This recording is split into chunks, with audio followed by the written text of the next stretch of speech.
If you need to make that pod full screen, you can click on those 4 arrows for you to watch. Welcome to the follow-up community of practice, and I'm going to hand it over to Lee and Suzanne. Thank you very much. Thank you, Joel. Good morning, Lumata Lumba. It's a beautiful day. Good morning, and it is a beautiful day. We're warm. We'd like to have you share with us in your native language or however you express your greetings at this time. Maybe you could share that with us, please.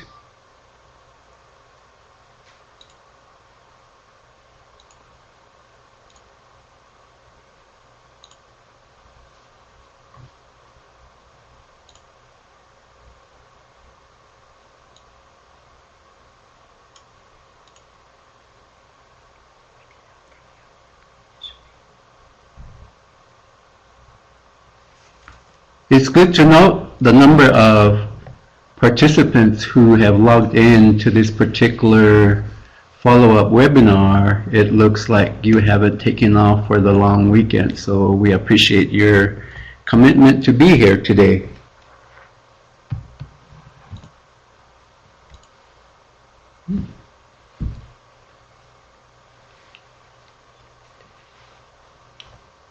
Somebody typing? Closed captioning.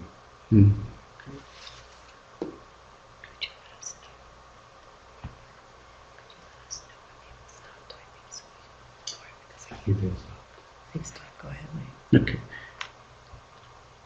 While you're typing your responses, we need to inform the participants that next week we will provide you with the survey for this particular webinar. We really appreciate your feedback regarding our training activities, as it is useful in improving our planning and delivery of the training services.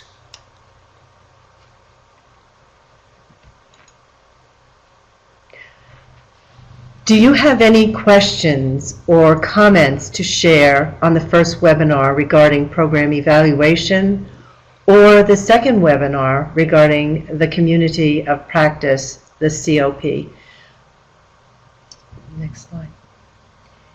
And Lee has just put up the learning objectives from our first PowerPoint presentation, and we're hoping that this will help you as you look through the learning objectives to determine if there is something burning that you would like to talk about today.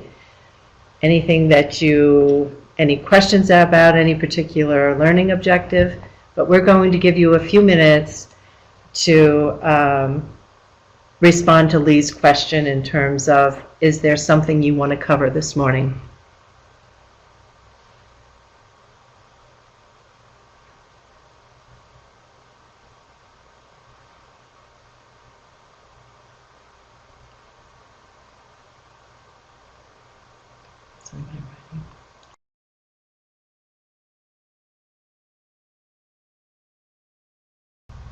Oh, Carol's ready.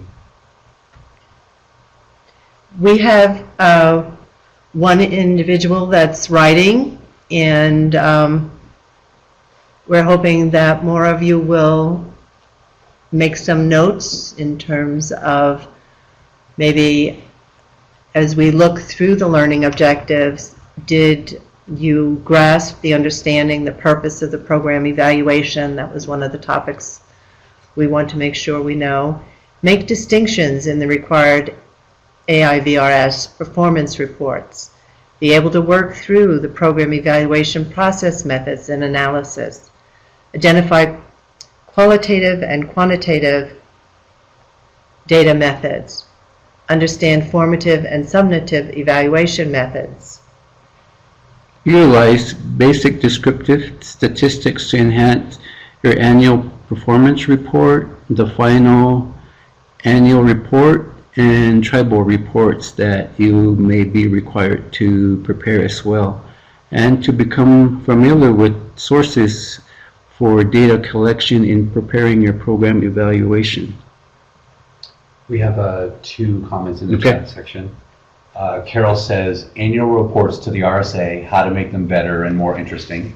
Mhm. And then Mary says, I would like to learn how to utilize program evaluation information to make changes in the next year's work plan.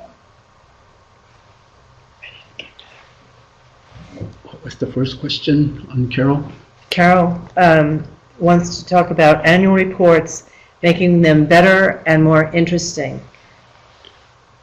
In terms of better, what are we looking at? Is it the data that you want to enhance? In terms of interesting, I think about that section that's, I think it's 524D, where you have the opportunity to expand on different ideas, and that's where you can put success stories. But let's hear from everyone out there that is writing a report. How have you made your reports interesting and better? This is your time to shine.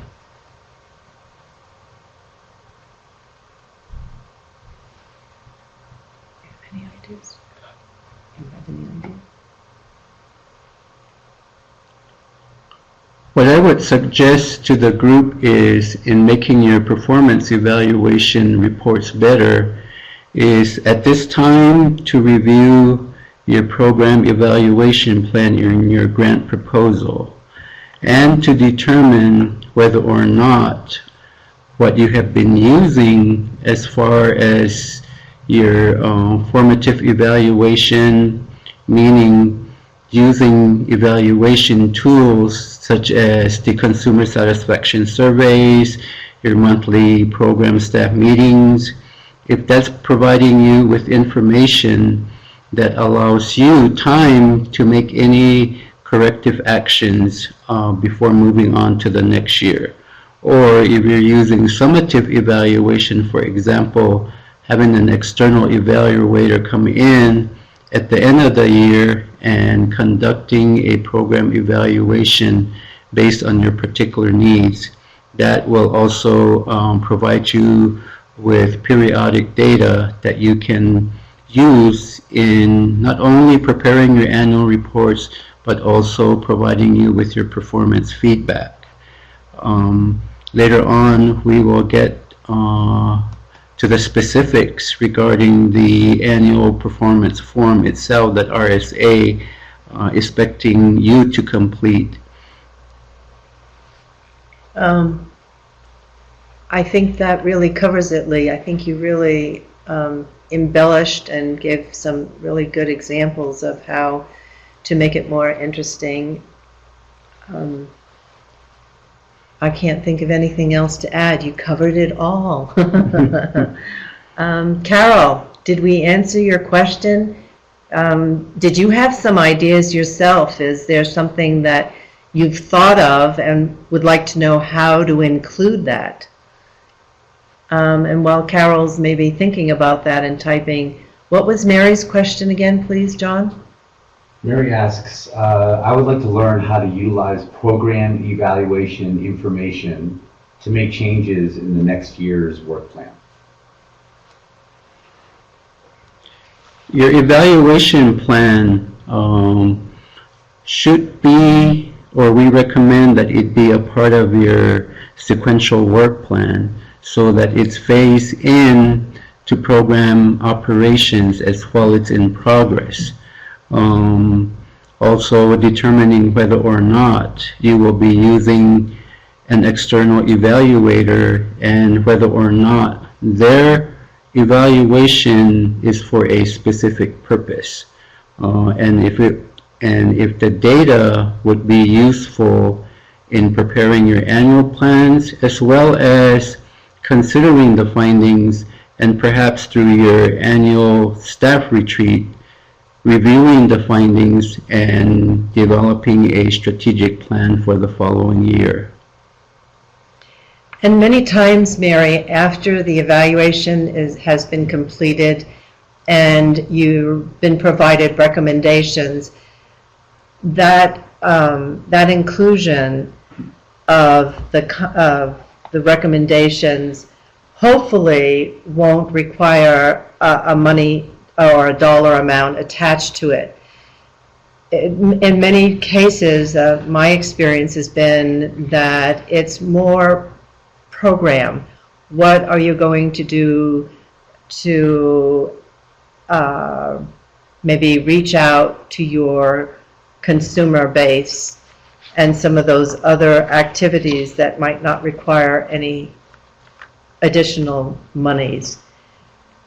So it would be a matter of making sure that you look at the evaluation and then make that plan, as Lee said, to include it.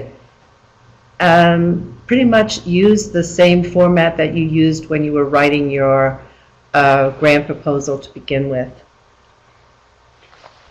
One of the things that we talked about in our committee of practice in response to the question that I posed to you is whether or not you receive feedback from RSA regarding your annual performance report, and it appears that RSA doesn't necessarily make it a point to respond to individual programs as well as to all the programs, so that you have an idea whether or not the information that you're putting in your annual performance report is indeed the data that they want, and whether or not they can look at the data and determine whether or not individually and collectively if the programs are meeting the purpose of the AIVRS programs.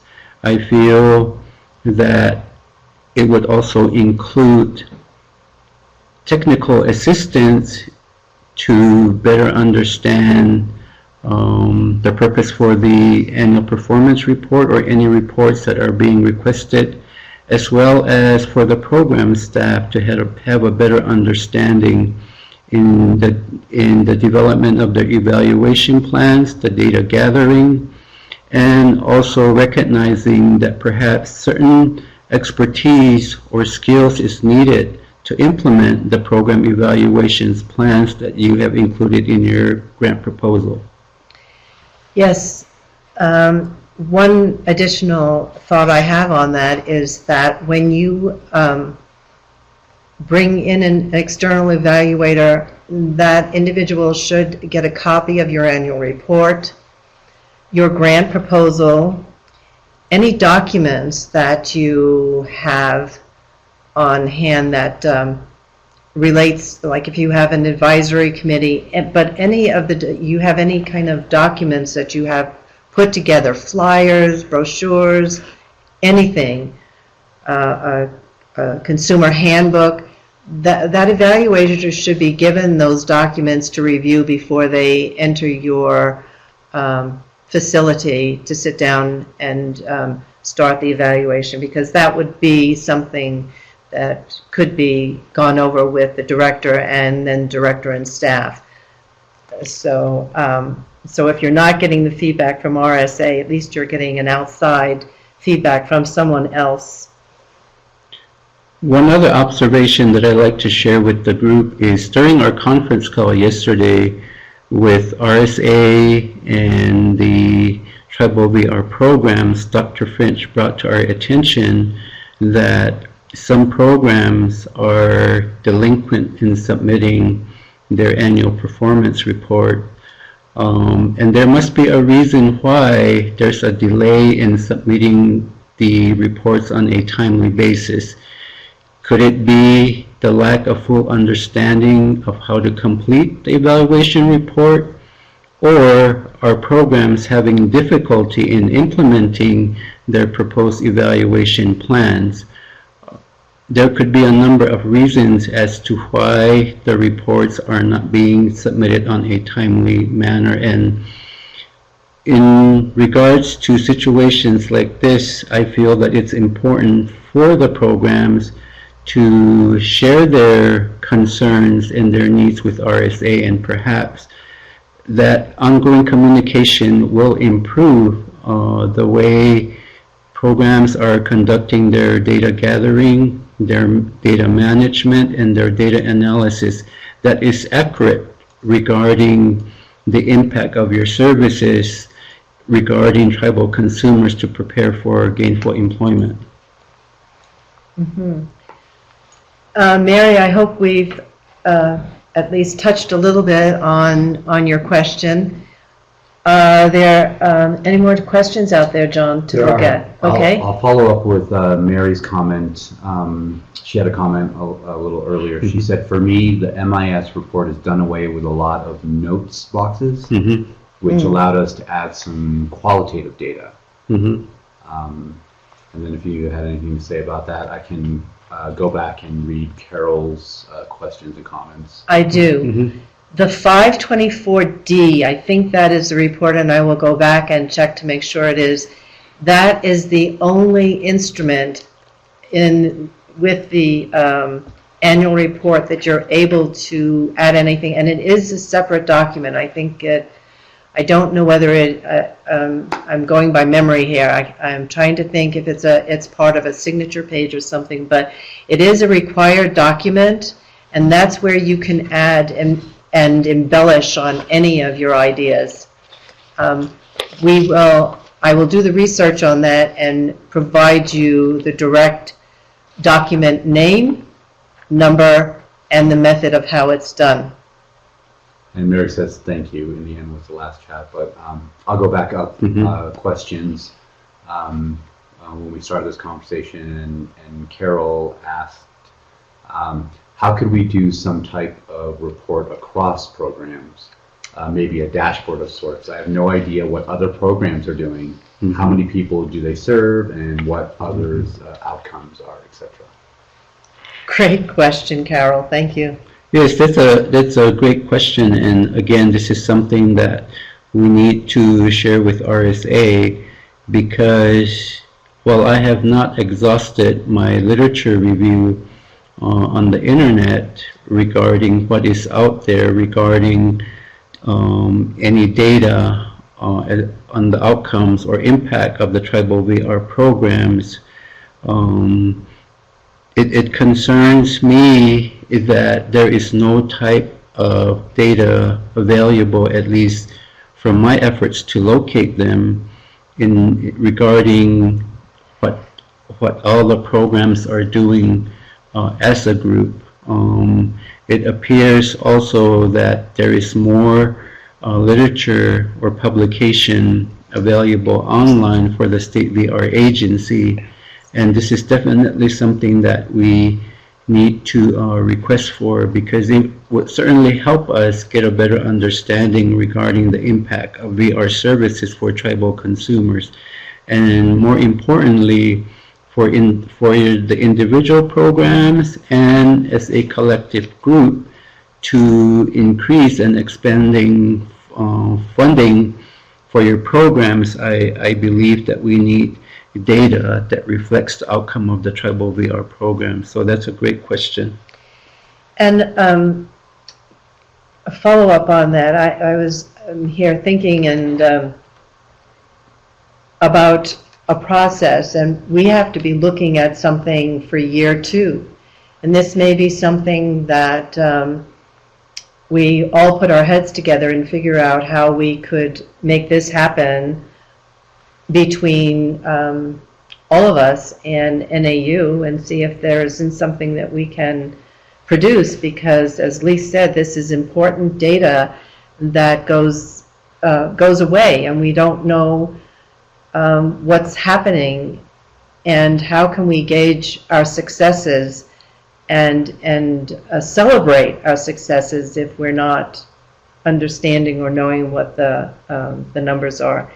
I'd like to thank Mary for your question as well before we move forward. So thank you, Carol and Mary. Great questions. And Mary commented while you were talking, Lee, and she said Dick Corbridge kept this compiled data up to date until 2012, and she asked Kanar to follow up with current data, and Lenore from the board said that she has this compiled data for all tribal VR. She does. Is that data available online? Is the access restricted for certain users? that if you could share that information with us, that would certainly be helpful. And if we can move back up into the chat, Carol had two comments.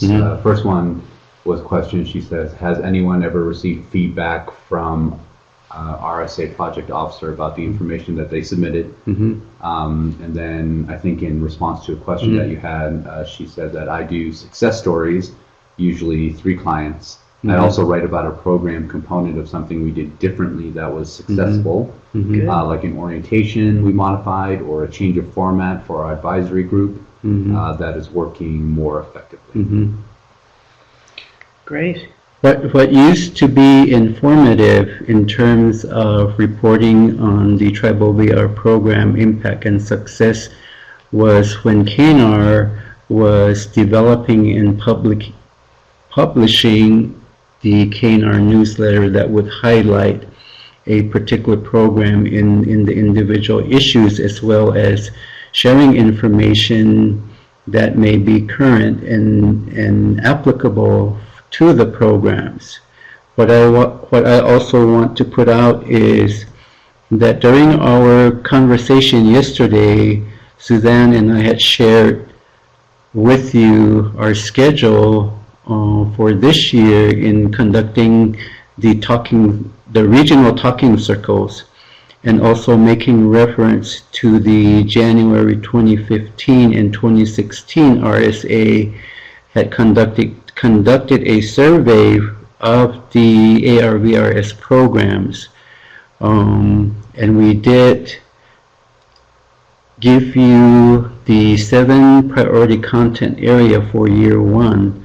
However, in our talking circle, and also we're giving you the opportunity to start thinking of other training topical areas that you would like us to include that may not have been included in the survey itself.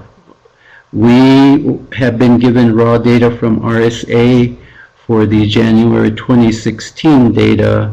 However, we have also shared with RSA that that particular data does not provide us with a complete picture regarding the needs of the programs.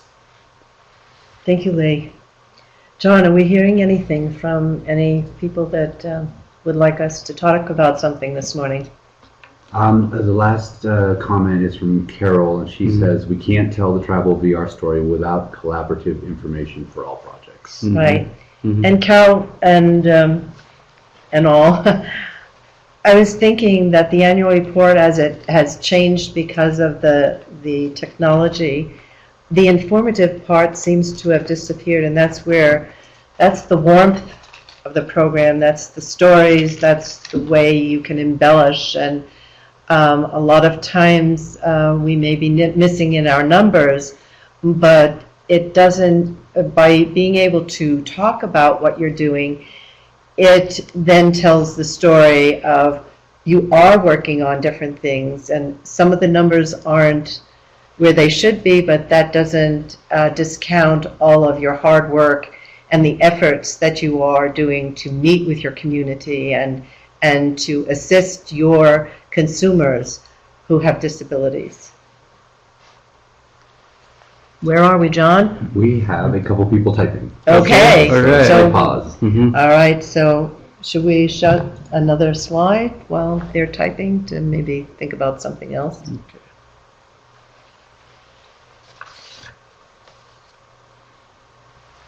What I failed to mention with my last comment was the AIVRTTAC will be publishing 2 newsletters per year, and we plan to include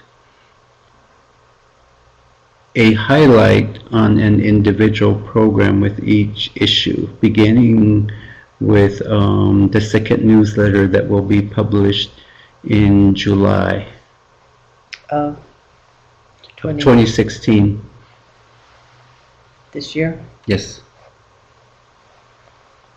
How does a program apply to be highlighted and starred?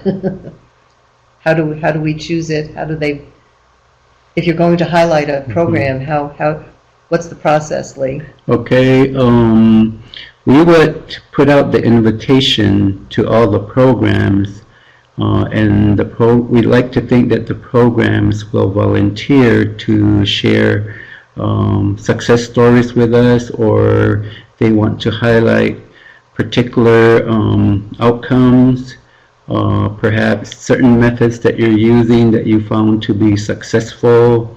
Those type of stories is what we like to capture and share among the 121 community members. Okay, thank you. So think about how great you are, and then put it in words, and some pictures maybe. So I have a question from Deidre, and she asks, how secure is AIVR funding? If at risk, then providing accumulated data to those who set aside these monies would be helpful. I'm not sure I understand the question. Yeah, Say it again. She starts off by saying, how secure is AIVR funding? And then, if at risk, then providing accumulated data to those who set aside these monies would be helpful. So maybe a program that's at risk, if you provide this accumulated data to those who set aside these monies, it might be helpful. So I'm going to try and repeat the questions to clarify it in my wee brain here. So are you, in terms of secure funding, is it in relation to the federal government providing this funding? Who's the funding source? And then the data, are you talking about the accumulated data of all Project 121s? If you could clarify it a little bit, where do you have any comments, or do you? I want to make a comment, but I want to say it with a word of caution. Dr. Finch, I believe, alluded to the question being posed by Deidre. And he talked about their concerns regarding carryover by some programs that may affect their new awards. For example, if you're a new recipient, let's say for next year, and you have a carryover, they are recommending that certain procedures be used to make a request for the carryover, and in what manner they will be used in the new year, as well as the new appropriations that will be made to the programs. I would like to hear from some of the more seasoned directors in terms of how that has occurred and what your understanding is as to what Dr. Finch shared with us yesterday. to sort of, while you asked the question, Deidre came back and said, yes, the funding source, federal government, and our data of success stories to keep the programs intact. And then Carol just followed up with, Deidre, you make a good point. That is what I meant about telling our story, so we can convince Congress, etc., that we are a good investment for public dollars. Yes, yes, excellent. And then there is the fear of the money going away and a program disappearing. Hence the real importance of this program, AIVRTTAC, to be in partnership with you to not only respond verbally to your questions, but then what is the action that we can take together to make the changes. And that might mean, how do we help you tell your story? One of the ways Lee just said is we will be highlighting stories in the newsletter. Well, there may be other avenues that we might want to explore. We're coming up on a new year. We want to sit around the table and talk about some of your questions and challenges, and we really want to focus on them. We want to be there for you to help you tell your stories. You have wonderful stories and they need to be shared. On that note, Tom had commented a little while ago. He said, as you had mentioned before about the 524B form Oh, it's and the big. executive summary, this is where I give more information about what our program has accomplished, success stories, and also challenges that we had in the grant cycle. And then Carol followed up soon after Tom and said, we can still add in descriptive information through the narrative boxes in response to specific questions. And I have never run into character word limits, for example, for success stories, etc. Thank you, Carol and Tom. Tom and Carol, I appreciate that. Thank you for giving me the correct letter, the executive summary 524B. That's where you can write as much as you want. And Carol told us about the narrative boxes that seems not to be restricting the length of the document that so you can tell your story. So those are two good examples. Thank you both. At this time, I also want to refer back to our conference call with RSA and the 121 programs yesterday, where we gave you a brief description and examples of the 3 different types of training in TA we will be providing. For example, the intensive sustained training will include a cooperative agreement between AIVRTTAC and the 121 programs, where we identify your specific training needs, the duration and the intensity of the training in TA that we would be providing to the program, and this will also include the involvement of the programs in developing the agenda so that we develop a training plan that is personalized for your specific needs. We also shared that in year 1 we will not be providing the intensive sustained training until year 2. However, during our talking circles, one of the purpose of conducting those is to identify the programs who may be interested or who may benefit from the more personalized approach of providing training in TA. And that would also include making more than one visit to your reservations or your program sites to actually work with you. Yes. Carol writes, Lee, I missed your question about what Dr. Finch meant yesterday. Is it regarding the funding? I think it, Carol's typing right now. Okay. Yes. Is it regarding the funding? Okay. Dr. Finch covered several points regarding the funding, and I'm not sure exactly what you're questioning, but I can recall that he did talk about the grant competition for FY 2016 and their plans to complete their review and inform the programs of the new awards by the end of June 2016. Yeah. I know he talked about that, and he also talked about their concerns regarding some programs who have not submitted their annual performance report, and some new grantees that have also not submitted their first 6-month program performance report. Yeah, it's going to be June. June 6th through the 11th is going to be an activity, and June 30th is when the deadline will be. Yes.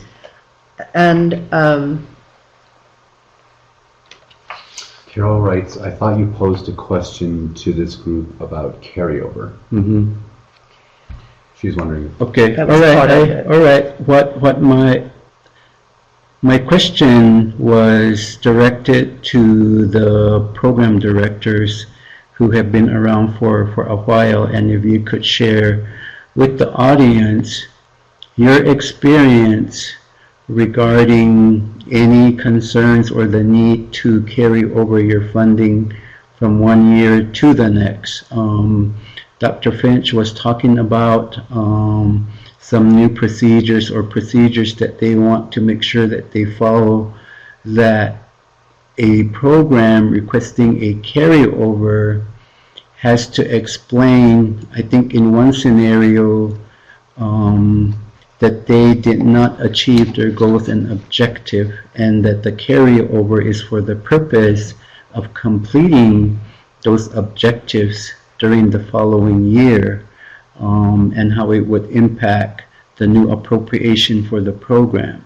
He also talked about in the event that the program in requesting their carryover funds do not explain the reason for or justifying the need to carry over their funds in relation to their goals and objectives, then the outcome would be different. I believe he indicated that the carryover would not be approved in that instance, and your appropriation for the new year, I believe, will be decreased.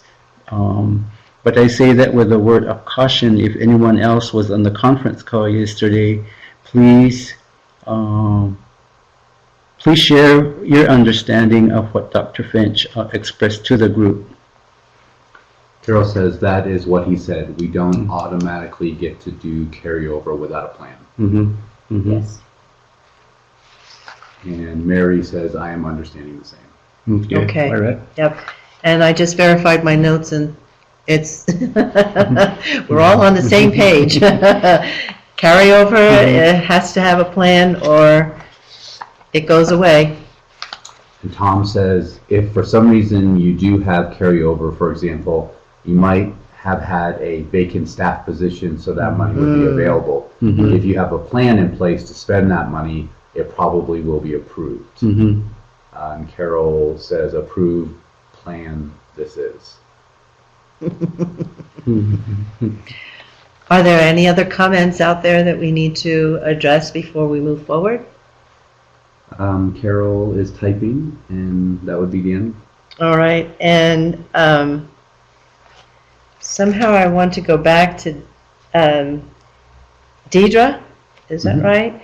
Deidre, did we answer your question? I have a feeling that I have a question mark in my mind here, and I'm thinking I really wanted to get back with you to make sure that we answered it. If there's another component to it that you would like us to explore. Carol's final comment there was, we cannot carry over to the next grant cycle, so you're done with money for that grant in year 5. Absolutely. And Deidre responded with, yes, thank you. Okay, good. I'm glad. So, is there any, should we move forward with what we have here then? What we have on the screen right now are a listing of 6 items that we noted from the Community of Practice discussion that we held on May the 20th. And from this point on, we will address in more detail each item. And we request that you also comment and post questions as needed. Oops, went the wrong way. So the first on the list that you wanted us to talk about is the purpose of the program evaluation. Okay. So the purpose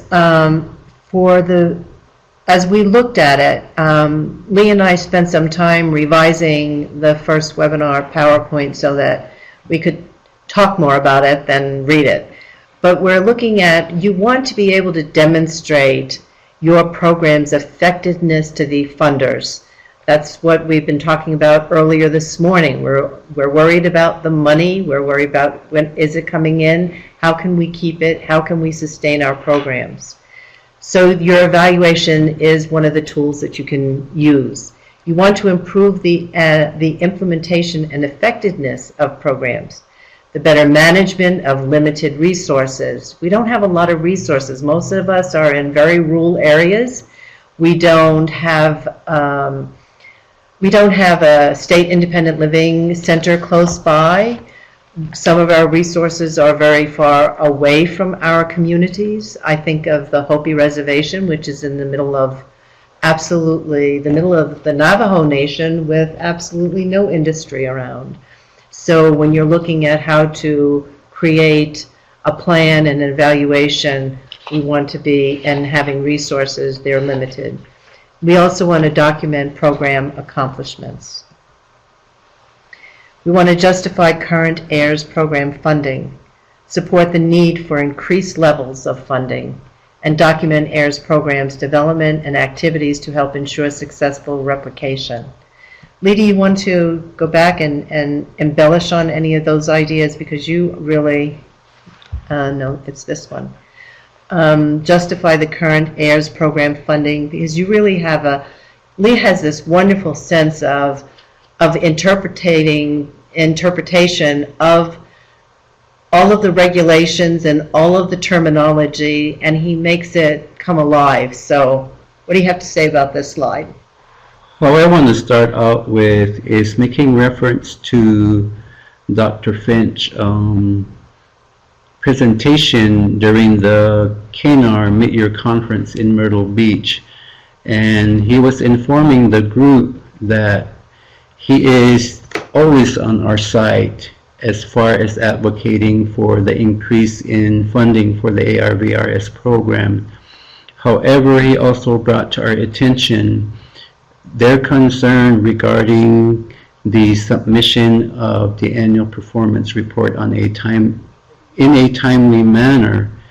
And it's a concern that we should also take a look at, because if we're saying we need increased funding to support more programs, more than the 83 programs that we have, one way to justify that is that we submit timely reports as well as data that is accurate.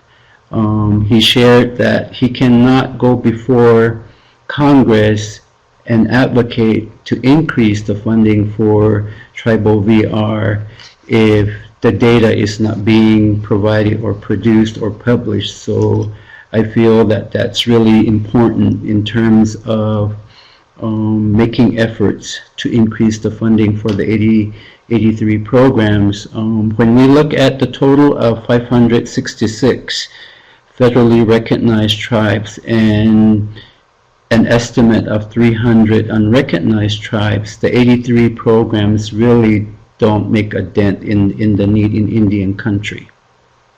Very well said. Thank you, Lee. Are we having any comments, John? I have one comment from Deidre. Says, regarding replication, how many tribes have this grant relative to the number of tribes in the U.S.? I think Lee just said that. Oh, okay. 3, okay. Do you need it repeated, Deidre? Because certainly Lee could repeat it again. You said, repeat the part about the 500 tribes? There are 500 tribes? At this time, 83 tribes are providing their local VR services to serve tribal members with disability. But we also have to remember that some programs is serving a consortia of tribes, not just their individual tribes. I know of one program in California that is serving 12 tribes, small tribes. So in my estimation, regarding programs who are serving more than one tribe, that it's at least over 100 at this time. But when we look at the total number of current federally recognized tribes, and I have to correct myself, it is 567 according to the latest report, and little over 300 unrecognized tribes who may not necessarily have a land base, and their situation puts them in an awkward position because some state recognized tribes are not eligible for federal funding simply because they don't have the land base. Okay. Are there any other questions or responses to this, or should we move forward? Deidre said that she saw these comments. Okay, all right. Okay. Thank you. Thank you for the question, Dita. We will continue with the The six. the 6 items that we talked about previously, and this one has to do with reviewing the purpose of the community of practice. Some of you may have been involved in the community of practice and have a good idea as to the purpose and the intent for conducting this. The AIVRTTAC will be facilitating the community of practice, meaning the program staff as well as the consultants who will be presenting on some of the 7 priority content areas. Community of practice is a group of people who work together to solve a problem or improve practice in their area of professional work. This process deepens the participants' knowledge and expertise by interacting on an ongoing basis.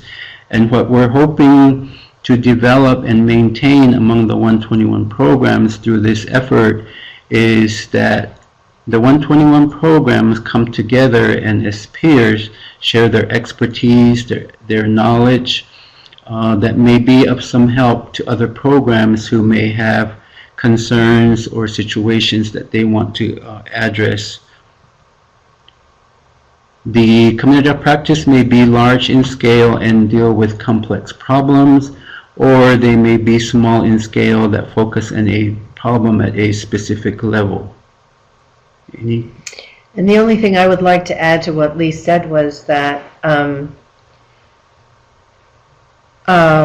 we recognize your strengths and your talents and your expertise, and we will always be reaching out and asking for your feedback because you are out there and you have the knowledge base that we don't have sitting here at NAU. You are the eyes and the ears, and you are the teachers as well as the learners, and we are the learners as well as the teachers. We're just bringing to the forefront those issues that that we want to embellish in training. So thank you. Next slide. The other comment I want to make regarding the community of practice, a question was raised by one of the program representatives during our conference call yesterday with RSA and the 121 programs, and she was posing the question in what format we would be facilitating the community of practice, as well as the duration of the community of practice on the topics specific to the training areas. And I informed the group that we have not determined the duration of the community of practice, and this is a question that we have posed to RSA to help us determine at what point do we conclude the community of practice discussion, but we're interested in maintaining the community of practice for the 121 program so that they can facilitate their own communications on issues, problems, or strategies that is helpful to the programs. In about 9 minutes. Okay. Okay.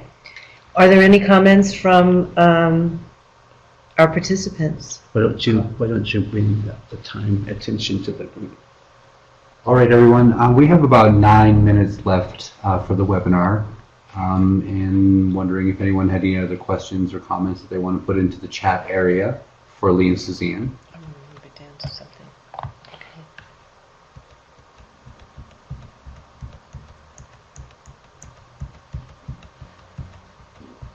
Where is it? This one.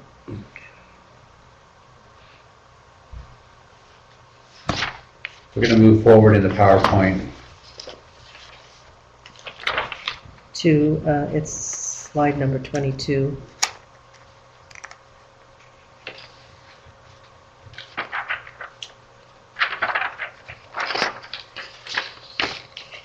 What What we want to cover before our time is up is to review the diagram of an example of a program evaluation process. No, don't move it. I don't think we need to move it. We We had just an need to read this. image problem come through, so I'm going to have to share this. All we're going to do is read these. Yes, This. We don't need that. So, The evaluation diagram that you see on the screen demonstrates an example of a design that an AIVRS program can consider in reference to the specific selection criteria noted in the grant application kit. We want to bring to your attention that an ideal and viable program evaluation design requires resources and expertise to implement the evaluation process. Moving on to the methods. The evaluation methods that you consider and plan to use should be thorough, feasible, and appropriate to measure the impact of your services on consumer employment outcome, such as the use of your case management software. yes. And this diagram is the footprint. It provides you step by step. So the next one is the source of data. And it should include quantitative and qualitative such as data, such as surveys and focus group is how you can gather this. And we've been talking about those instruments throughout the webinars, the first webinar and the community of practice, and again today as a reminder. Data collection method, moving on, may include formative evaluation while the program is in progress, and this may include usage of the consumer satisfaction surveys, conducting your monthly case reviews, as well as using your summative evaluation plan, which typically occurs at the end of the program period, and as well as including an external evaluator to conduct a summative evaluation for your program. And the data analysis, and what do we mean by data analysis? And this may be achieved through quantitative analysis, which is the use of case management software to generate statistical reports, including graphs, bar charts, and circle charts. And the qualitative data is examined through content analysis to identify themes and categories. For example, interviews with your consumers and your stakeholders. Always figure a way that you can bring your stakeholders in and have them an important part of your team. Remember, they say if you give somebody a fish, they eat for one day. If you give them a fishing pole, they eat for life. This is the same sort of thing. Your stakeholders are going to help you fish for life. And if we are having any comments, John, please interrupt us and let us know. Please do comment while we're doing the last piece here, if you have time. Did you want to cover report, Lee? Yeah, and if your program evaluation plan is thorough, appropriate, and feasible, it will certainly help you achieve in documenting and in your data analysis, so that it will help you prepare your annual performance report, the AIVRS 5-year report, as well as any other reports that may be required by your particular tribes. Mm-hmm. So I love this model. It's something that could be printed out and used as a reminder. It could be used when you are having a staff meeting, choose different sections and have a staff person talk about what they know about it, have them do research. It can be processed at the end of the year as you're looking at a new year. Have you addressed everything? And of course, if you're in your last year, in your 5th year, and you're preparing your grant proposal, it certainly will help when you have to fill out that particular section about evaluations. We're waiting to hear now from you, and for my part, I want to say thank you. It's been a beautiful morning. Thank you for sharing your great ideas with us. Thank you, Lee and John, for your help. We have Carol typing.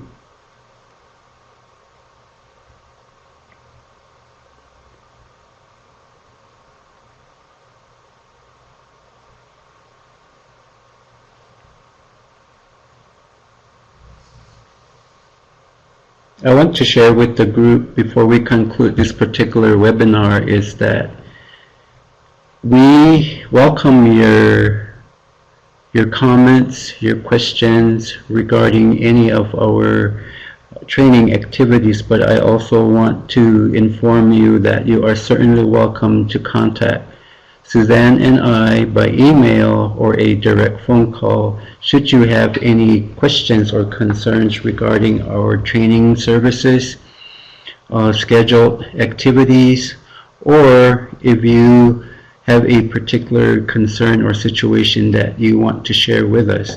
I also want to remind the group that Dr. Finch indicated or expressed yesterday that issues regarding the regulation in the interpretation for implementation should be directed to their attention, as well as specific physical matters should be directed to their attention as well. But we will certainly make ourselves available to provide assistance as appropriate, and if needed, we will refer your request to RSA.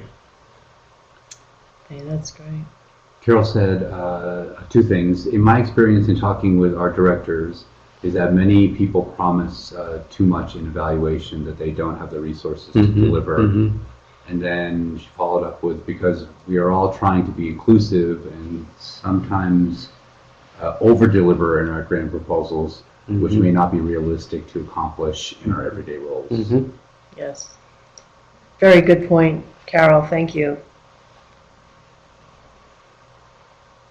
And and going along with putting too much in, it's also, we want to demonstrate to whoever is reading it that we're working hard and we want to do all these things, and we feel that the more that we have in there, then we have a better chance of achieving and acquiring that grant. We forget about it takes a lot of leg work and a great deal of manpower to sometimes produce those pieces that we put in there in the evaluation, in the grant proposal, excuse me.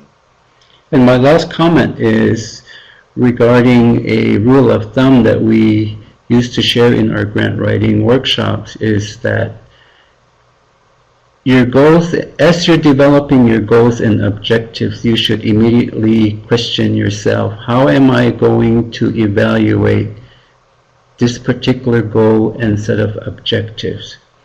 And we recommend at that point that you consider carefully the number of goals and objectives you plan to include in your grant proposal, because when we get to the development of your program evaluation plan, you may then recognize that the resources are not available and the expertise in-house is not available. Therefore, your plan may not be a realistic plan to include in your grant proposal. Good recommendation. Thank you, Lee. Carol says, thank you for today. Thank you, Carol, for saying that. Amanda Ray says, I hope you're all able to be at the KNR annual training and present every day. Thank you. Carol, in response to what you said, that would be great. We can all interact in person. Yes, that would be wonderful. There are some, do we have any, what are they called? The protocol questions? Are there the questions? The polling questions? The polling questions. I think we have some polling questions that might help us with our webinar, but also how we can follow through after the webinar. There's been some request for maybe a conference call. So we're looking at how to maybe have a conference call. And Tom says, thanks again for all the great information. And then Carol followed up with group hug. Group hug! Woo-hoo! Very good. Take care and have a wonderful 3-day weekend. Thank you, Lee. Yes, I reiterate that. And John is smiling. You folks are unfortunate. We have to have John up there at some point because you need to see this smiling face. He's a technician, but he's the most warm technician I ever met. He's great. We really love him. So thank you, and give yourself an applaud. You did a great job today. You gave us a lot of food for thought, and let's roll up our sleeves and get to work. In Hopi, we don't have a word for goodbye, so I'll just say until we meet again, take care. And in Hawaii, they go aloha, so that's hello and goodbye, so we don't have to say goodbye. Till next time. All right, we'll just leave these polling questions up. Okay. Yes, that's great. Amanda says, thank you until we meet again. Great. Aloha too. But I'll we'll get off the air and then have a great weekend. Have a great weekend.